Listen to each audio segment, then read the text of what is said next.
정산을 해서. 물론 돈 많이 안 내는 사람은 뭐 할 필요가 별로 없죠. 할 필요가 별로 없지만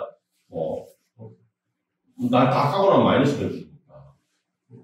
근데 돈을 많이 내는 사람은 다 까고도 남은 게 있으면 그걸 벌려줘야 돼요. 그리고 사례를 하나를 보면 이게 이제 가장 대표적인 사례예요.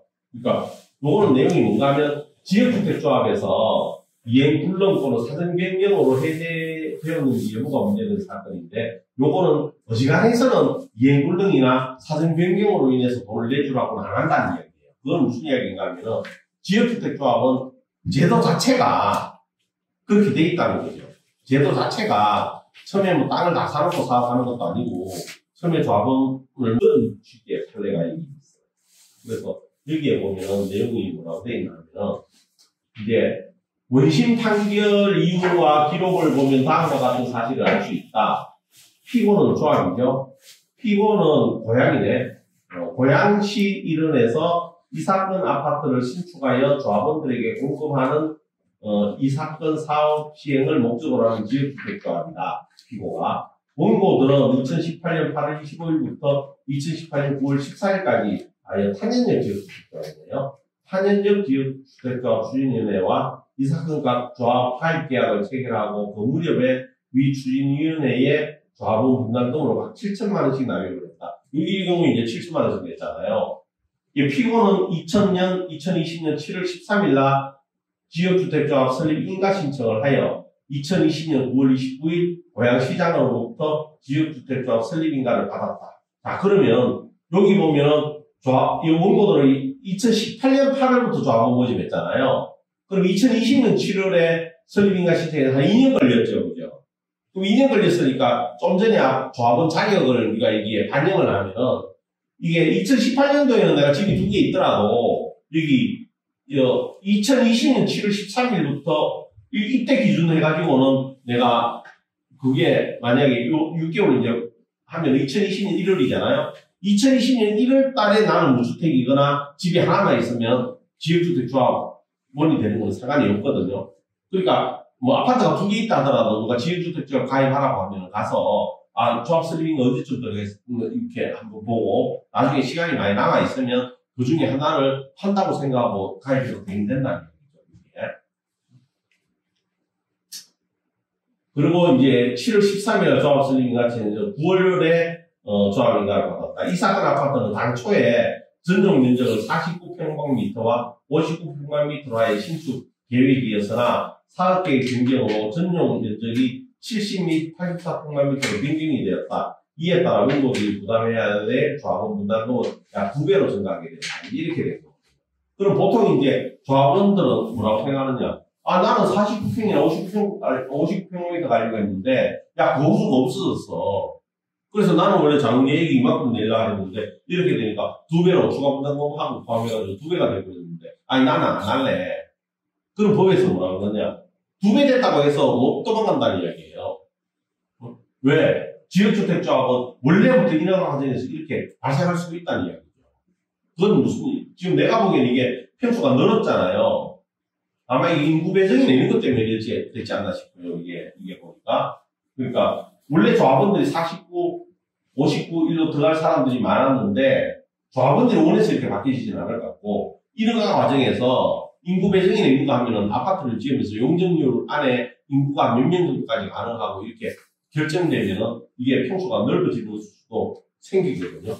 그래서 인허가 과정에서 49, 59는 안 돼. 70하고 84로 넣어. 이렇게 아마 정리가 됐다.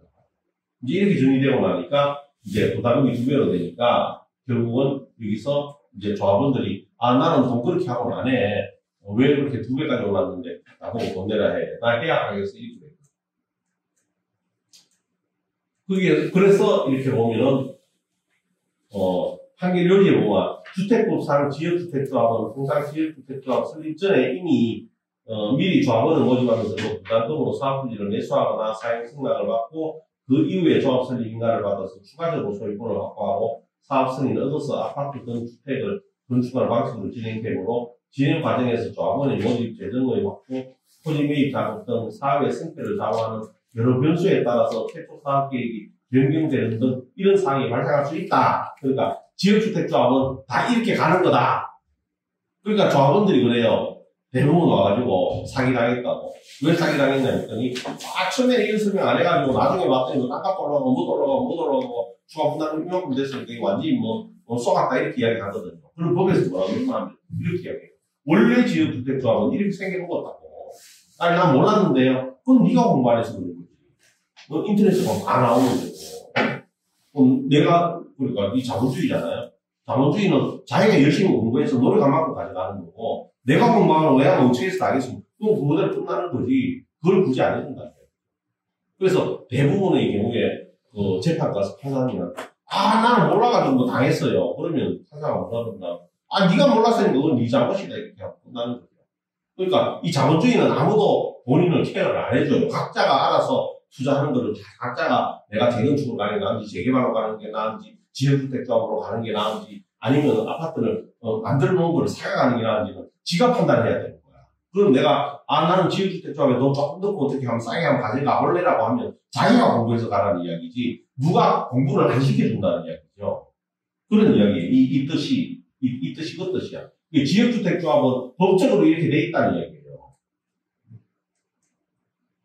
따라서 지역주택조합의 조합원이 된 사람이 조합 추진 과정에서 조합 규약이나 사업계획 등에 따라서 당초 체계나 조합 가입 계약의 내용과 다르게 조합원으로서 권리가 변경될 수 있음을 전제로 조합 가입 계약을 체결한 경우에는 다 그렇게 돼 있죠. 조합원 가입 계약서에 보면은 앞으로 사업 인허가나 이런 것 때문에 다 달라질 수 있다고 다 써놨거든요. 쪼만한 걸 써서 그렇지. 그런 경우에는 권리 의무 변경이 당사자가 예측 가능한 범위를 초과했다는 등 특별한 사정이 없는 한 우리가 보면 특별한 사정이 없는 한 이 말은 무슨 이야기인가 하면 안 됐다 이런 뜻이에요. 특별한 일이 잘 없거든. 특별한 사정이 없는 한 이를 조합 가입 계약의 불이행으로 보아 조합 가입 계약을 배제할 수가 없다.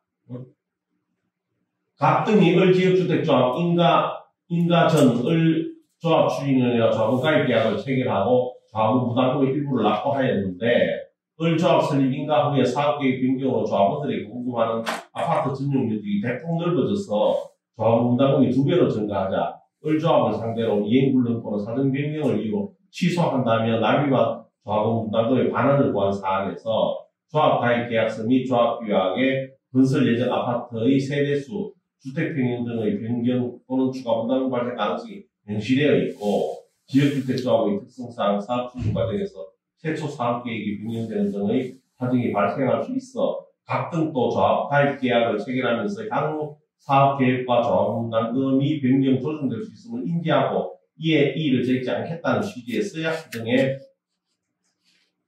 서명 날인한 등 이거 다 맞거든요. 대부분 지역주택조합은.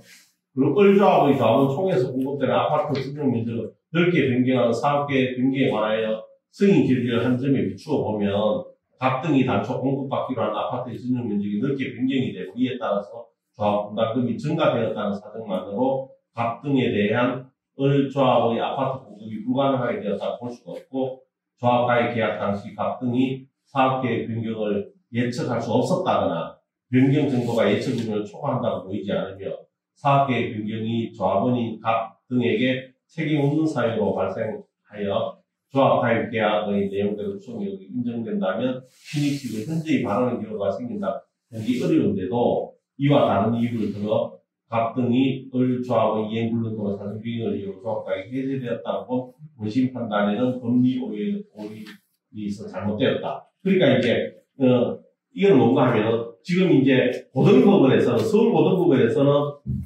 2배 정도로 늘었고 자기가 가려고 하는 그 평수가 다 없어지고 다른 평수로 갔으니까 이거는 계약을 깨도 된다 이렇게 고등법원에서 판결을 했거든요. 판결했는데 대법원에서는 아니다. 그렇게 판결하면은 다른 지역들도 다 망가진다. 사업 승인하다가 뭐 변경됐다거나 호수가 됐다거나 아니면은 뭐 이 조건 때문에 몇 개층이 날아갔다. 뭐 이런 거 되면은 예를 들어서 뭐 15층 있는데 그 중에 5개층이 날아가서 뭐 14층 있는 사람은 나는 내 호수는 중간에 끼 있는 줄 알았는데 맨 꼭대기 가지고 난 싫다. 뭐 온갖 소리가 다 나올 거잖아요. 그러니까 이런 거 다 안 된다. 그래서 특별한 사정 연장은 다 안 된다. 이게 이제 지역주택조합에 대한 일반적인 대법 판례예요. 그래서 이제 딱 그 조합원들이 조합원 부담금 과다처분 소송이 딱 들어오면 딱 이 기준으로 먼저 딱 떼봐야 돼. 이 기준에 먼저 딱 떼보고 이게 안 된다고 하면은 이제 다음 시간부터 내가 강의할 텐데 그러면 조합원이 이길 수 있는 예외적인 경우가 어떤 게 있냐. 그러니까 원칙적으로는 해제가 안 되는 거예요. 이것처럼. 이게 모델 케이스예요.